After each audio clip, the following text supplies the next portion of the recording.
wins and there are famous wins. This is a famous one.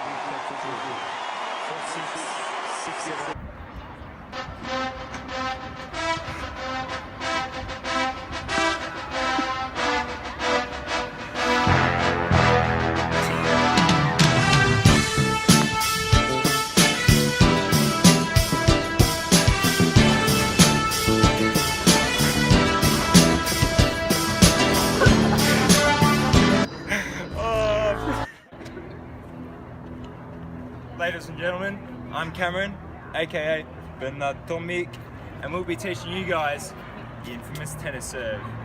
We've designed the effective 4-week program to introduce the basic motor skills to bring out the pace that you've never seen. Cheers, Bernard. But now it's time to get to the more serious stuff. So today, we're going to introduce to you guys the unique motor skill known as the tennis serve. So in our group task, we'll have myself, Jedd, coaching our participant Josh in the basics and fundamentals of a serve. But first, let's get into the classifications of the serve. So when looking at the tennis serve, we want to be able to classify the skill. This can be done by breaking the movement down into 3 subcategories. Is it an open or a closed skill?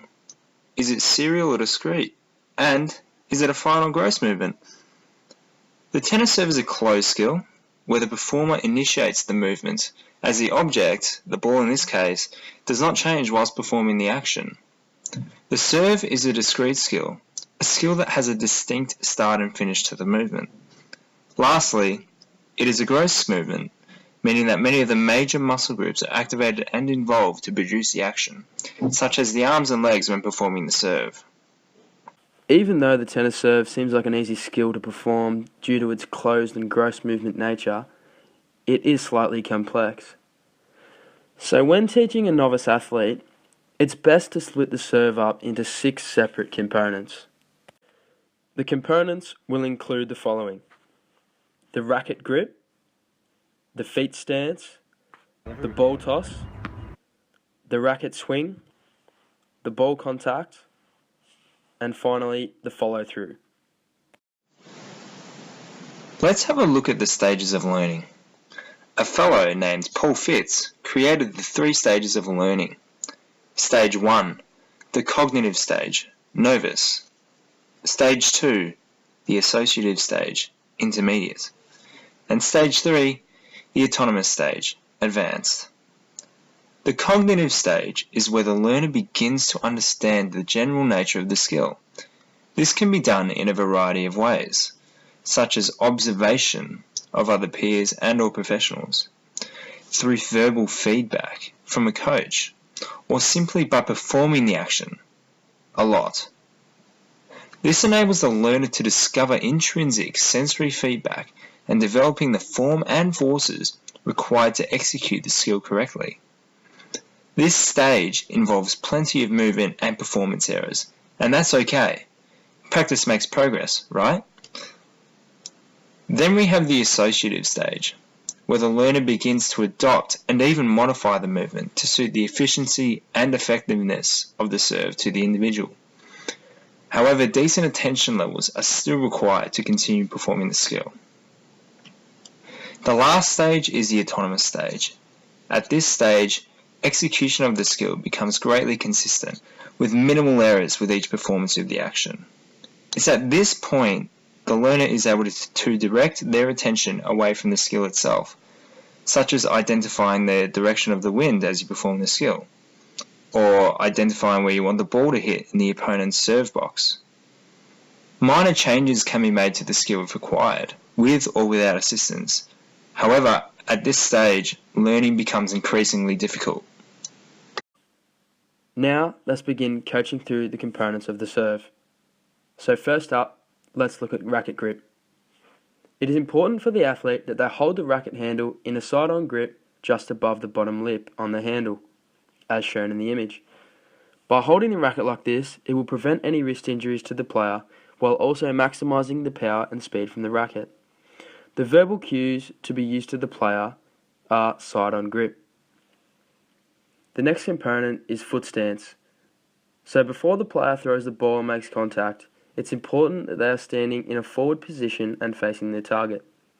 Their feet should be shoulder width apart, with their dominant foot slightly forward, and the toes should be pointing towards their target.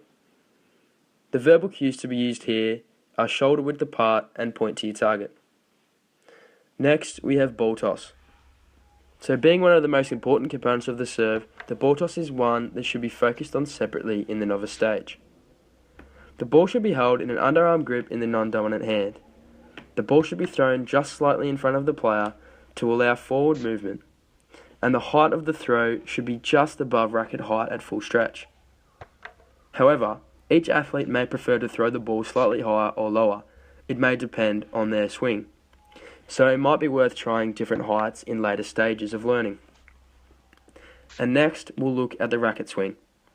So with the racket swing, it's important that the player will first practice this without the ball. And when the ball is tossed, the player should bring their racket straight back and scratch their back, so to say. And once the ball is at a height of contact range, which is around full arm stretch, the player can then swing through fast to the ball. But importantly, the player should try not to swing their arm across their body too much, and rather try and keep it as straight as possible. And the final component to coach is the ball contact and the follow through. The important verbal cue in this stage is watch the ball, because as the player may struggle to make consistent contact in the early stages of learning, it's important to give them positive feedback as a coach. The ball contact should be aimed to be as close to the middle of the racket strings as possible. And once this contact has been made, the player should also remember to use their forward momentum and continue to follow through. So this will be important as a coach to continue to verbally remind the player to follow through. We have created a simple test for the learner to complete at the beginning and end of the program. The test is to simply see how many serves the learner can hit over the net into the serve box out of 10 times.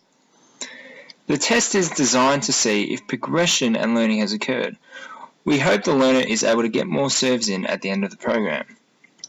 We will consider the quantitative measures by which we identify simply how many serves out of 10 were made in, and qualitatively observing the learner's performance and movement patterns. Throughout the program, we will predominantly be implementing augmented feedback towards the learner. Augmented feedback relates to performance and increasing task intrinsic feedback. Specifically, we want to use terminal feedback, that is, feedback given to the learner after the performance has occurred. This is most suitable for the tennis serve. You don't want someone instructing feedback in the middle of a complex task, would you?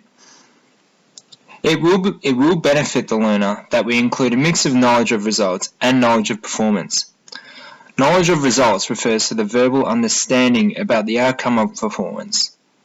Knowledge of performance can be defined as a verbal understanding of actual movement performed.